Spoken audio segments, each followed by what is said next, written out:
एक बार south Africa में एक कैदी को ये सज़ा सुनाया जाता है कि इसको बिना खाना पानी दिए ही इसकी मौत हो जाए क्योंकि उस पर इल्ज़ाम था कि उसने एक लड़की का इज्जत लूटा है। और वो जिस कैदी को सज़ा सुनाए रहते हैं, कम से कम उसका एज 16 ईयर्स रहता है, वो एक बुजुर्ग आदमी रहता है। पूरे साउथ अफ्रीका में ये बात फैल जाती है कि एक ऐसा सज़ा सुनाया गया है जिसमें कैदी को खाना नहीं दिया जाएगा, पानी नहीं दिया जाएगा। लेकिन उस कैदी की बेटी बोलती है कि ये सरासर झूठ है, ये आरोप गलत है, लेकिन मैं अदालत से ये दरख्वास्त करती हूँ, ये निवेदन करती हूँ कि कम से कम खाना पानी तो दिया जाए, भले फांसी दे दो। लेकिन जज साहब बोलते हैं कि नहीं, ऐसा नहीं है, उसको खाने पानी नहीं दिया जाएगा, 1 महीना में उसकी मौत हो जाएगी।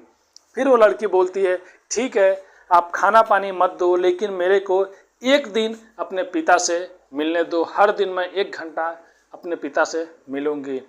फिर कोर्ट भी बोलता है, ठीक है, तुम मिलो। तो हाय गाइस, नमस्ते। आज की स्टोरी बहुत ही दिलचस्प है और बहुत ही प्रेरणादायक है।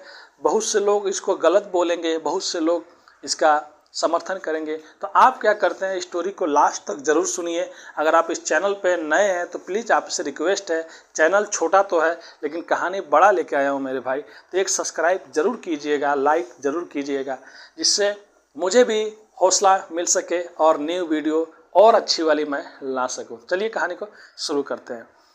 होता यह है कि साउथ अफ्रीका के सिटी से 20 किलोमीटर दूर एक गांव होता है। गांव में एक बुजुर्ग माता पिता और उनके 2 बच्चे रहते हैं। एक बेटी रहती है जिसका एज 35 ईयर्स रहता है और दूसरा जो लड़का रहता है उसका एज 20 ईयर्स रहता है। छोटा सा गांव रहता है, सब आदमी बहुत खुश होते हैं और खुशी से रहते हैं। और उस गांव में ज़्यादातर आदमी टूरिस्ट वाले आते हैं, क्योंकि ये लोग आदिवासी लोग थे और थोड़ा पिछड़े वर्ग के लोग थे, तो बाहर के आदमी लोग गांव में घूमने ज़्यादा आते थे। एक बार ऐसा हुआ कि कुछ पर्यटक जो साउथ अफ्रीका से दूसरे साइड के थे, वो लोग इस गांव में घूमने के लिए आए और कुछ दिन यहाँ पे रुके भी। फिर यहाँ पर रुकने के बाद अचानक एक लड़की का मर्डर हो जाता है, एक लड़की का रेप हो जाता है। वो लोग तो उधर से चले जाते हैं, लेकिन ये बुजुर्ग आदमी उधर से ही जा रहा होता है। फिर उस लड़की को देखता है और उस लड़की के पास में जाता है। तब तक और आदमी इसको उसके पास देख लेते हैं और ये सोचते हैं कि शायद यही बुजुर्ग आदमी उसका रेप किया है, उसका मर्डर किया है। अब होना क्या था, सब लोग जुट जाते हैं और इस बेचारे को पुलिस के हवाले कर देते हैं।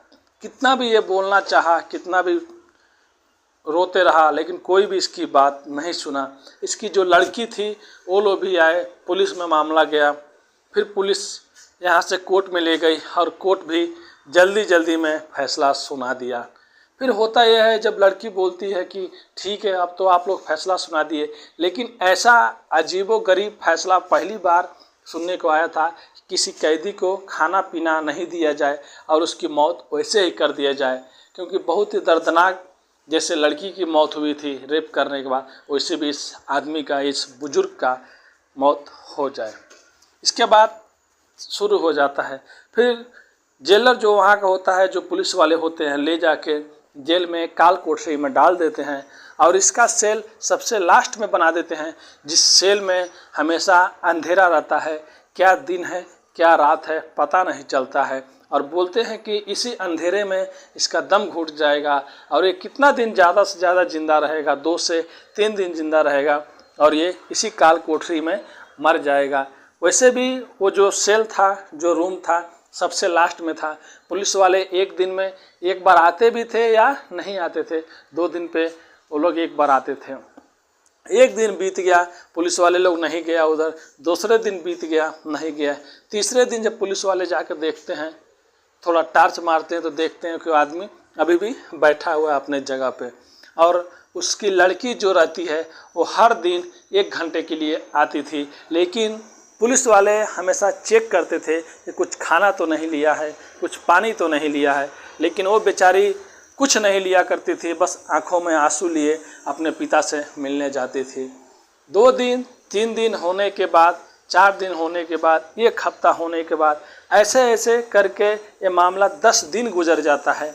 10 दिन बाद जब वहाँ के पुलिस वाले जाते हैं तो थोड़ा उन लोग को डाउट होता है कि यार आज 10 दिन हो गया, जैसे कि तैसे वो आदमी बैठा है, उसी में ना मर रहा है ना उसको कुछ प्रॉब्लम हो रहा है। क्योंकि जिसको भूख लगता है, जिसको प्रॉब्लम होता है, कम से कम 1-2 बार चिल्लाता तो ज़रूर है, बुलाता तो ज़रूर है। यहाँ तो इस बुज़ुर्ग आदमी ने कभी भी कुछ मांगा भी नहीं था, पुलिस वालों से कुछ रिक्वेस्ट भी नहीं किया था कि मुझे खाना दो या मुझे पानी दो। अब ये बात पूरे साउथ अफ्रीका में फैल गई कि एक ऐसा आदमी है जो 10 दिनों से बिना खाना पानी पिए जेल में है, जिसको मौत की सज़ा सुनाई गई है, अभी भी जिंदा है और जैसे के तैसे है। अब वहाँ के कोर्ट में भी ये खबर जाता है। फिर ऐसे करते करते 15 दिन हो जाता है, 15 दिन होने के बाद 20 दिन हो जाता है, 20 दिन होने के बाद 25 दिन हो जाता है। जब महीना आने वाला रहता है तब वहाँ का जेलर बोलता है कि कुछ ना कुछ तो गड़बड़ है, कुछ ना कोई तो चाल है। क्योंकि एक आदमी 1 महीना बिना खाना खाए, वो भी बुजुर्ग आदमी, नहीं रह सकता है, वो भी मुंह से आवाज़ भी नहीं निकालता है। इसकी सच क्या है, इसकी जांच किया जाए। लेकिन पुलिस वालों लोग को भी समझ में नहीं आता था कि जब उसकी लड़की बस मिलने आती है, खाना पीना कुछ लाती ही नहीं है, फिर आखिर में आदमी खाता क्या है, बस बात करता है। बात से तो कोई भी आदमी 1 महीना जिंदा नहीं रह सकता। फिर एक बार उसके लड़की से पूछा जाता है कि तुम खाने वाला चीज़ तो छुपा के नहीं लाती हो, पिलाने वाला कोई चीज़ तो छुपा के नहीं लाती हो। लड़की बोलती है आप लोग खुद चेक करते हो, मैं बस अपने पिता से 1 घंटे बात करती हूँ और मैं वापस चली आती हूँ, तो मैं खाने वाला कैसे लेके आऊँगी, मैं पिलाने वाला कैसे लेके आऊँगी। मेरे पिता निर्दोष है, आप लोग से मैं बोलती हूँ लेकिन आप लोग नहीं सुनते हैं, तो कम से कम मिलने भी तो दीजिए। फिर वहाँ के जज के पास जो फैसला सुनाया रहता है उसके पास ये मामला जाता है। जज भी बहुत अचंभा में पड़ जाता है। और एक दिन ये लोग सब कोई उसी काल कोठरी के बाजू में सोए रहते हैं, छुपे रहते हैं। और बोले अब लड़की आती है, और जब वो रूम में जाती है, सेल के अंदर जाती है, तब 5 मिनट गुजरने के बाद अचानक ये लोग वहाँ पे आ जाते हैं और आके देखते हैं कि वही लड़की ऐसा चीज़ कर रही होती है जो शायद कोई लड़की कर रही होगी। देखते हैं कि उसका जो पिता है, उसके चेहरे पे, उसके मुंह पे दूध लगा हुआ है और लड़की का जो अस्तकन है, जो दूध पिलाने का, वो भी खुला हुआ है। ये चीज़ देख के जज साहब भी चौंक जाते हैं और वहाँ के पुलिस वाले भी चौंक जाते हैं कि आखिर में ये क्या कर रही है लड़की। फिर लड़की को बाहर निकाला जाता है, फिर लड़की से पूछा जाता है, तब लड़की बोलती है कि भले ही ये चीज़ समाज या आप लोग बोलेंगे कि गलत है, लेकिन मैं इनकी बेटी हूँ, इनका जान बचाना मेरा फ़र्ज़ है, इनका जान बचाना मेरा कर्तव्य है। चाहे इसके लिए मुझे कुछ भी करना पड़े, चाहे किसी भी चीज़ को लांघना पड़े, मैं लांघ दूँगी। क्योंकि मेरे पिता हैं, मैं इनकी मजबूरी, मैं इनकी बेबसी नहीं देख सकती हूँ। आप लोगों ने फैसला तो ऐसे सुनाया जिससे कभी किसी ने सुनाया नहीं हो, लेकिन मैंने भी अपने दिल की, अपने मन की बात माना और मैं हर दिन आती थी तो अपने पिता को 1 घंटे हमेशा दूध पिलाती थी, जिससे 1 महीने से लगातार दूध पी पी के वो आदमी अभी तक जिंदा है। नहीं तो आप लोग सोचिए, अगर वो नहीं खाता, नहीं पीता तो कैसे जिंदा रहता। अब वहाँ के बाद और मीडिया लोग में गई और लोग भी जाने, बहुत से लोग बोलते थे कि ये गलत है, ये बहुत ही शर्मनाक घटनाएं हैं, ऐसे नहीं करना चाहिए, एक लड़की कैसे अपने पिता को दूध पिला सकती है। लेकिन बाद में जब पूरा फैल गया, वायरल हो गया, फिर कुछ लोगों ने इसका समर्थन भी किया कि लड़की अपने पिता की जान बचाने के लिए किया है और लड़की ने जो भी किया है सही किया है। क्योंकि ऐसी लड़की शायद कोई ऐसी होगी जो ऐसा कदम उठा सकती है अपने पिता की जान बचाने के लिए। फिर अदालत बोलती है पुलिस वालों को और लोगों को कि तुम लोग अच्छे से जांच करो और इसके बाद जो भी तुम लोग को अपडेट आता है तो मेरे को सबसे पहले अपडेट बताओ तुम लोग। फिर उसके बाद जांच होता है, फिर उसके बाद पता चलता है कि आरोपी दूसरा आदमी है।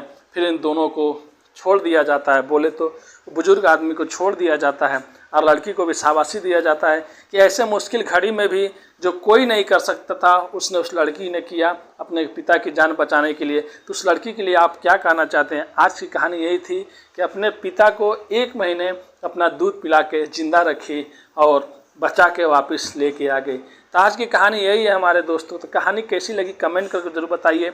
और एक चीज़ आप लोग से मैं ज़रूर पूछूंगा क्या वो लड़की ने सही किया या गलत किया, क्योंकि बेटी का फर्ज होने का तो उसने अपना फर्ज निभाया और अपने पिता को बचाने के लिए इस हद तक चली गई जहाँ तक शायद कोई और लड़की जा सकती थी। तो कहानी को लाइक ज़रूर करें, सब्सक्राइब ज़रूर करें और छोटा चैनल मेरे भाई सपोर्ट ज़रूर करें। अच्छी वीडियो में हम लोग हर दिन मिलते रहेंगे। अभी के लिए अलविदा लेते हैं, धन्यवाद।